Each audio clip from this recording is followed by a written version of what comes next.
Hello, hello. Hopefully you are all keeping safe and doing well.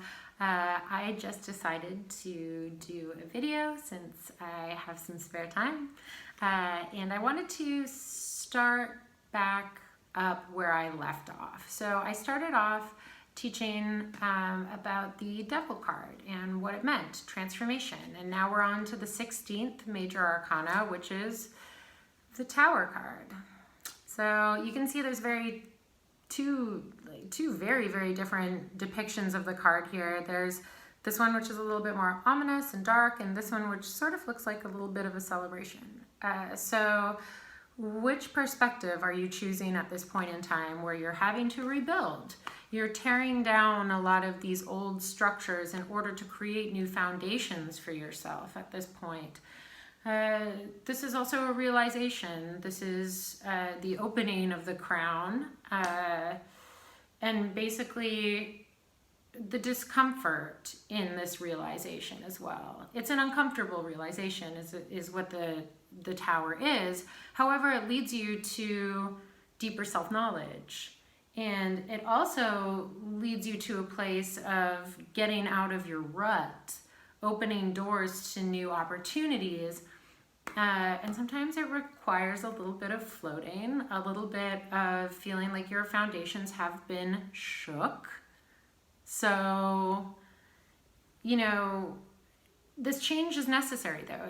It's necessary to avoid stagnation, and it's also necessary because some of these structures that you've set in place anyway have become inefficient. So since they've become inefficient, you might as well go back to basics and restart. And that is definitely what the Tower suggests. So, yeah, I mean, taking a look at that, we're doing that right now on a global scale, I think. And a lot of us do feel like we're floating. Advice to you at this time, sorry if you're not asking for it, but it's just patience and calm, you know? An inner determination to really seek out how you're going to navigate the transformation. It can also indicate the fact that you've switched roles. So your role might not be the same and you're having to go back to foundational things, maybe learning something new, and maybe getting over a fear of failure as well. So there are a lot of aspects of the Tower that are duality and contrast depending on how your perspective of the situation may be.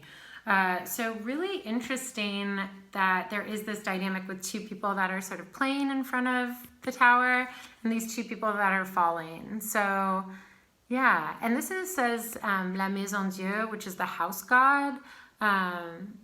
It's basically how you build things brick by brick for yourself. And then we also have this Tower card, which is the Smith way, and it's almost like the realization has caused you to go back to square one or go back to the drawing board on some foundational aspects. And this could be relative for relationships, this could be relative for job or spiritual or personal life. So hopefully this was descriptive. Hopefully you learned something about the Tower. If you have any questions, go ahead and put them down below. Like, subscribe, you know, all of that kind of stuff. And hopefully I'll be doing this a little bit more often. Okay, thanks for tuning in. Bye.